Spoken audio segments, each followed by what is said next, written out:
What is poppin', fam? It's your boy JB, and look, man, we back again, getting ready to tune in, tap in, lock in one more time with Hood War Stories, man. Now, look, Hood War Stories, they do a great job at telling whatever story, whatever tale they are in the midst of telling, man. This one right here, clearly is about Mr. 5'5" Crip, right? It's about maybe one of the most viral people to hit the streets in the past 5 years, man.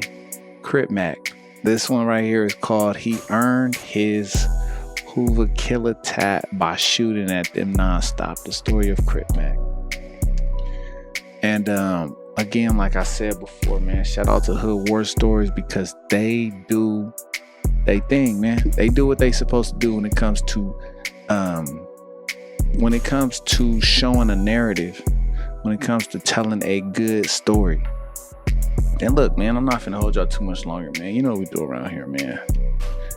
Not a whole lot to say. It's either you know Crip Mac or you don't. And if you don't, here's a cool little introduction to him. I'm sure this is why he is who he is. That's what I'm expecting to see. Other than that, no expectations, but to enjoy it. Appreciate y'all for tuning in, tapping in, logging in. Let's go. Welcome to Hood War Stories. In this episode, I'll be discussing the life of Crip Mac. Trevor Hurd was born February 23rd, 1993 in Rancho Cucamonga, located 37 miles east of Rancho Cucamonga Cracker Killers? What? Hey, and if you know, you know. Shout out Friday. Los Angeles and San Bernardino County. Rancho Cucamonga is known for its high quality of life, excellent schools, and stunning mountain views. The city offers a blend of a suburban family-friendly atmosphere. The city is recognized for having low violent crime rates, making it the perfect place to raise a family. That's where they from. That's crazy word. Rancho gained national attention in 2000 when it was featured as the city Craig relocates to in the film Next Friday. Yeah. Although the movie is set in Rancho, it was primarily filmed in Santa Clarita and surrounding areas of Los Angeles. C. Mac's father walked out on him when he was just 2 years old, leaving him to be raised by a single mother. She had to be strong, as she described raising C. Mac as extremely demanding.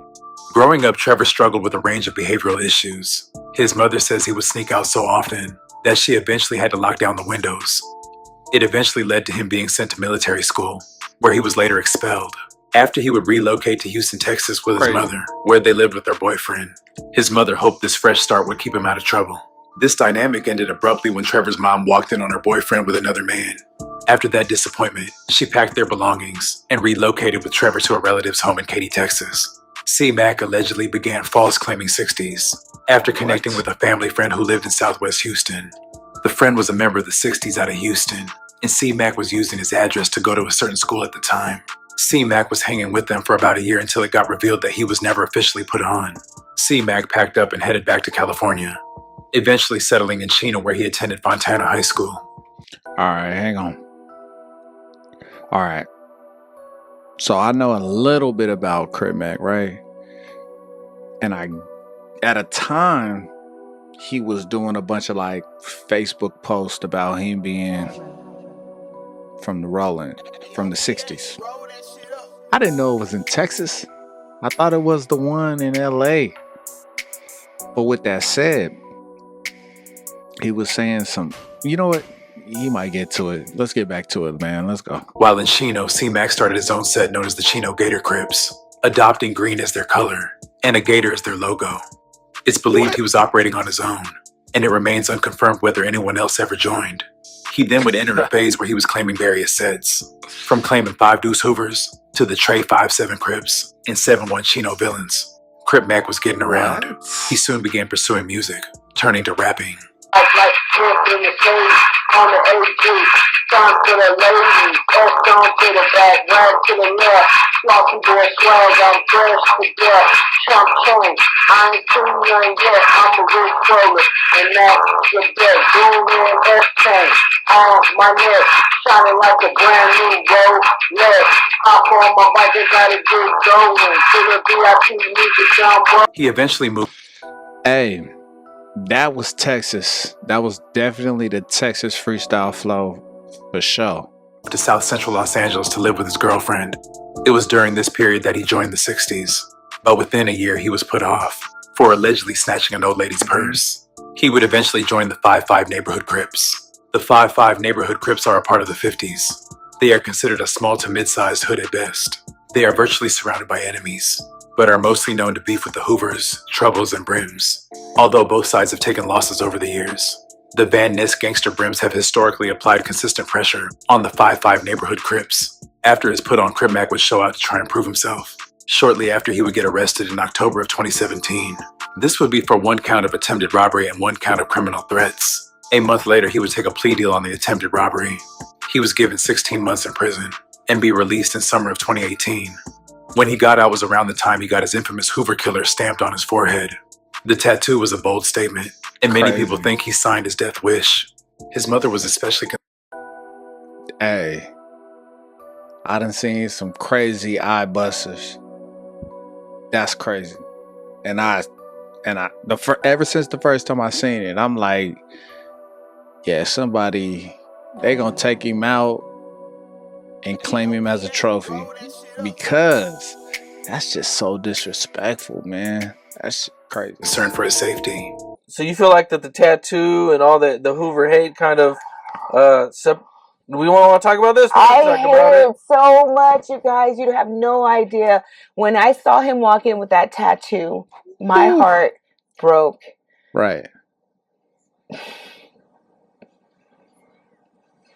I thought to myself, this is it. You know, this is the end of him. He's doing something so intense, something so major that can't be. It's permanent. Yeah. Yeah. He didn't give you no warning or nothing. He just walked right in with it. And I feared for his life every day. Pretty much. Hey, she finna fly away with them big ass eyelashes. Fuckers know it's play ball. I'm just gonna keep it 55th Street. What made you want to do the forehead though? Like, that's full on commitment to this lifestyle, right? Every cop that ever looks at you for the rest of your life is gonna be thinking that you're the most craziest mother ever. Why do it to yourself? Well, Good question, Adam. I'm to this 55th Street. I'm dedicated to this. You hear me? I'm dedicated to this right here. And you know, whatever the outcome is, the outcome is. You hear me? Like I said, I'm never covering it up. It's never coming off. Never. Off age, whatever. Niggas want a penitentiary blast in the county, whatever. You get to that penitentiary, you're going to have to burn this mother. It ain't coming off. To add insult to injury, around 2020 when he started building his social media buzz, Crip Mac started sending internet shots at known faces from the Hoovers, including Jab 5. This led to a series of back and forth exchanges between the two, with C Mac ultimately calling him out for a fade. Let C Mac, you're a bum. I would never fight you. You're a bum. If you want to fight me, you're going to have to come with some money. Like a lot of money. Because I'm not fighting no broke ass. Like a lot of money. So I look like I would fight a broke ass. What you need to do is come put your face in my hand so I can slap the out you. Initially, Jab 5 didn't take C Mac serious and claimed something was off about him. Don't mention it. That nigga ain't nobody. That nigga bum. Like, obviously, he got a mental problem. You be seeing that cat talking to the cat. That nigga. Look, I was watching Groove. I'm like, oh, Groove a gangster. I seen that chin on his forehead. I'm like, oh, who is that? Like, nigga, don't get up on cut. Then I watched the video of Groove. Nigga told his dog, he told his cat, pay attention to the camera. I'm like, oh, yo, you can't that, Groove. I'm like, when I first seen, I thought Groove was a gangster. That nigga grabbed the cat and said, pay attention to the camera. Rapper Treyway from the Hoovers also spoke about C Mac not being a legitimate threat. Personally, because he gives away to the community, I see him do a lot of good. If you were to personally see him out, it wouldn't be any anything crucial, right? You don't think it would be anything? It wouldn't be anything. It wouldn't be no real smoke if you were to see him out. Sean, wild. It ain't no smoke, man. C-Mac is my boy. He just be doing all that weird. Me and C-Mac, bro. He just call me. I don't know. He a weirdo. He just a weirdo. That's my boy though, man. He's just going through some shit. I think he's dope. Yeah. Now him having Hoovah Killah on his forehead, right? When your neighborhood first seen that, I know that was the topic of discussion for a while, right? I mean, it was just weird. Like that C-Mac on. We don't know you like that. Like he's supposed to be our boy and all that. Like Hold on. weirdo. Crip Mac's behavior may at times appear sporadic, which has been attributed to childhood diagnoses of schizophrenia, paranoia, and bipolar disorder. But nonetheless, the drawing continued, and things between him and Jap seemed to be escalating beyond the internet. This would quietly build the foundation towards the inevitable collision between Jap and C-Mac. In March of 2021, C-Mac would be arrested and charged with possession of a firearm. While in county jail, he crossed paths with Bad News from Six Deuce Brims, and the encounter left him with a knocked out tooth. Jay Hood from Stevenson Village provided details surrounding the incident. Hey, yo. C-Mac older than me. Hey, if y'all not tapped in and tuned in the old man right here, my boy, he be telling some dope stories. Shout out to him, man. I don't know what he did, but until I figure it out and find out, free that guy, man. He got some good stories. He's in the court tank. YG Nut is in the court tank. Big Bad News from Six Deuce Brim is in that court tank. Anybody know Bad News? They know. Yeah, that's Baghdad. He tripping. Especially on Gilligans like him. He tell like, hey, bust her ass in the ring. Bad News throw it up. Walk up on C-Mac. C-Mac like about to try to ball up. Bad News hit it. C-Mac's, oh my toe, my toe. And fall. Like play dead or something. I don't know what he was trying to do. Bad News like, yeah, no brim. Knocked his tooth out. A little green, purple tooth was on the floor. And another little piece was in his knuckle. And the detail. It's important to practice good hygiene.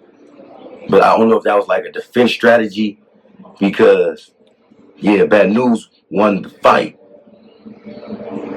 But he lost the war because days after that, Bad News' hand swelled up like a balloon. And he had like almost had the gangrene. He was damn near ready to amputate his hand. That's wild. Oh, my tooth. Oh, I'm done. I'm good. I'm fight cream. I'm good. Then, my partner, my round, Tiny Thanger with the banger. So those who don't know Tiny Thanger, he's a gangster from Fathers Hoovah. He's like 5'3", Mexican, tattoos on his face. He's on that. Now, you know, they both from the 50s, so it's on. Mm-hmm. He see him, and he got that on his forehead. Mm-hmm. C-Mac, first of all, you all over social media dissing with this on your forehead. Now you walk on the 3000 floor, and you trying to hide your forehead. You can't hide your forehead, stupid. In June 2021, he would post bail and would ultimately plead no contest to his charge and receive 2 years of probation. In March of 2022, he would be arrested again for possession of a firearm and possession of ammunition. He would take a plea deal in July and be given 2 years. This time while incarcerated, he would run into Jap, and they would have their highly anticipated showdown. C-Mac made a series of bold intentional threats leading up to this, so Jap went through hoops to ensure it happened. That high power you're not even a boy from Snoop. You're not even a from Snoop. If I run and fight Jap in that jail, I'm a grab cub.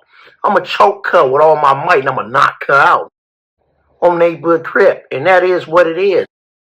And I'll spit on you and burn that snoring rag. And it goes just like this. So mention Jap 5 again. The Custer with the fucking tongue ringing cub mouth. Oh, Custer ass. Their encounter was one-sided as Jap overpowered C-Mac, an outcome that appeared to change his tone moving forward. So it go just like this on neighborhood Crip. So I square up with Cuz on Hustle. Cuz real calm on Hood. Cuz do a stretching and everything on neighborhood Crip on Hood. So Cuz he square up on Hustlers. I come in at Cuz on Hood. I'm swinging. Cuz got technique, so Cuz dodging on Hustlers. Cuz I get Cuz a couple times on Hustlers. Cuz like. Now look, if you ever hear somebody say at the beginning of a tale about a fight that they got technique, they lost. Whoever, if he say his opponent got technique, that lost. On Hustle, Cuz do like some shit like that. Cuz on neighborhood Crip, and Cuz come in, Cuz hit the chin, Cuz hit the temple, and hit somewhere right here. Cuz on neighborhood Crip, he put me down on neighborhood Crip. I'm trying to get up on Hustlers. I look over because I think it's a homeboy from 40s, but it's clearly understood the 40s. They let me know and they let Lupe know that Custer nigga wasn't from 40s. Cuz he just a Lancaster claiming. So he's not from 40s. He's just a Custer out of Lancaster on Hustlers. So we clear that up. So I realized why I couldn't want to fight Jap and didn't want to take no back fades on neighborhood Crip. So I'm on the ground on neighborhood Crip. I'm looking for Cuz on Hood. Like Cuz, because pretty much Cuz in the county jail Cuz. There's a homie right there on neighborhood Crip Cuz they going to take a back fade Cuz, or they not going to let a nigga fire on you on the ground. You fight me? Oh, listen, I fall. I'm trying to get up. Jap not letting me up though, Cuz neighborhood Crip. And I realized, Cuz, don't only know boxing, Cuz also know that UFC shit. Oh, neighborhood Crip, Cuz, fire me. I'm like, oh, Cuz. Oh, neighborhood Crip, Cuz, keep fire on me on Hood. Then as soon as I get up, this motherfucker gonna tell me, you ain't no real Hoovah Killah. That's when we got out again. We went back and fifth in the corner. And that's when it stopped. After it stopped, I said, goddamn. I said, on neighborhood Crip, you hit hard, Jap. I ain't even gonna lie. It was like a toddler hitting me in the mother face with a hammer. I'm gonna keep it 55th Street with you. And he showed me his Golden Glove boxing things on his leg. I'm like, damn, on Hood. And I remember different people was letting me know that Cuz was really like, on Hustlers actually a boxer, Cuz on Hood. You know, that's how that shit went. Win, lose, or draw, many commend C-Mac for never turning.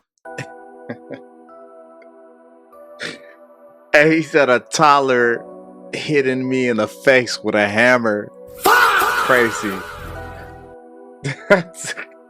That's some crazy visuals right there. Hey, that's wild. Down a fade. He'll show up when it's crunch time. When his Chino Gator claiming days were exposed and he had to face a DP from his set. He showed up and took it head on. My issues, Cal neighborhood Crip, Mama Bear, you know I used to see from 60s and all the other shit. Guess what? You in the gangbanging world, you fight, you catch a DP, and that's it. It's over. Huh?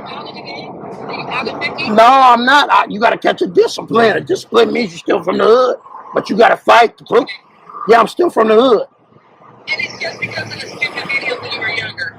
Well, I did diss everybody, Mama Bear. It's nothing about it. But you know what I can say? Baby Snaps, he made sure everything was all right. He ordered it. No, he made sure it was all right to where it was. It looked like it's bad. It could have been worse. But considering, since I've been from there, I've been going in and out of jail, fighting enemies. I've been representing. I never did no weird shit. But yeah, when I was younger, I was.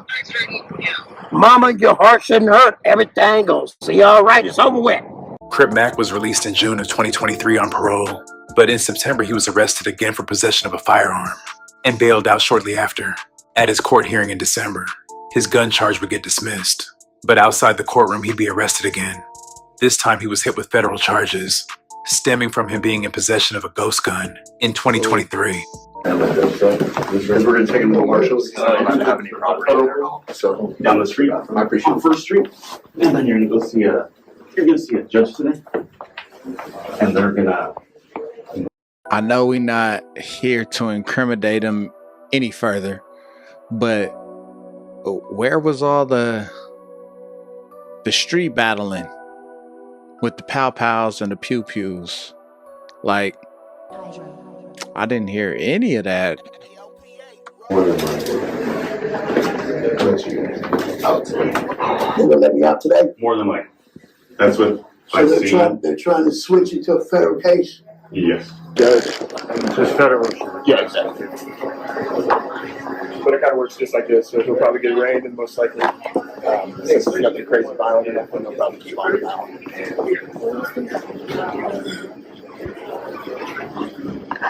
After pleading guilty, he would receive 2 years and 9 months in the federal prison. While in prison, C-Mac programmed and handled his gang business. He got his term extended and had to spend time in the hole for going on a mission. C-Mac was released from prison in February of 2026. He immediately got to work, linking back up with Adam 22, doing various interviews and streams. Aside from entertainment, C-Mac also gives back to the community, regularly spending time in the streets feeding the homeless. Now a father, his focus has shifted toward taking care of his responsibilities. I'd like to thank you guys for watching. Please like, comment, and subscribe. So there we go, y'all. There we have it, man. Hood War Stories. The story of C-Mac, man. How he earned that Hoovah Killah Tat. Which, let's be real, they didn't really get to how he earned it.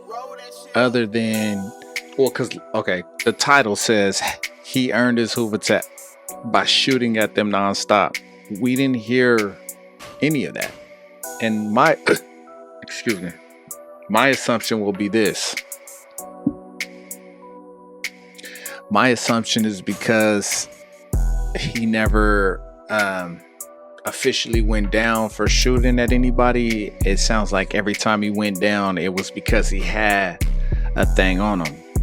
Which, I mean, I guess, right? We can draw conclusions as to what he would do with that thing. Pause.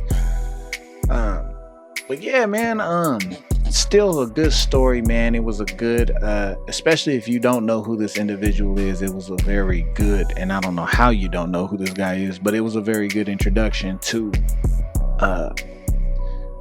Mr. Crip Mac.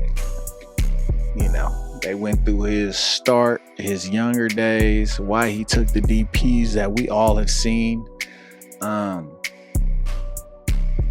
And yeah, man, it kind of touched on why he is the way he is. You know what, though? I think the craziest part to me about this video right here. Okay, he got a Hoovah Killah Tat on his head, right? And a few of the Hoovah members wasn't really like, we hate him. You know what I'm saying? Like, that's kind of like, I don't know, man. It just kind of makes me think, like, I don't know. Y'all let me know how y'all feel about that one, man. But I feel like Jap 5, and I think his name is Treyway. We just want to say Treyway. I feel like they were very mature about this beef. And I don't know if they just mature for the camera or if that's really how they feel about Crip Mac in real life. I don't know, man. I feel like kind of how Treyway feel, like not Treyway, Jap 5, like he not all the way there, but I could, you know, and again, he did kind of say in past interviews that he was diagnosed with some things as a youth, right? And that's probably why he is the way that he is. But yeah, I just feel like they took like the higher road, man, which was kind of interesting. It was very interesting if you ask me personally. But anyways, man, how y'all feel about that one? How do you guys feel about the title of Hood War Stories, which is literally he earned his Hoovah Killah Tat by shooting at them nonstop? I heard nothing about him shooting at them. So yeah, I'm kind of a discrepancy there. But anyways, man, appreciate y'all for tuning in, tapping in, locking in, rocking out with your boy, and kicking it this long, man. I can't do it without y'all. Y'all continue to do what y'all do, man. If you do want to see another video, you want to keep the reactions coming, hit this box right here. All right, appreciate y'all for real, man. Can't not do it without you. And until next time, y'all, it is your boy JB. Peace.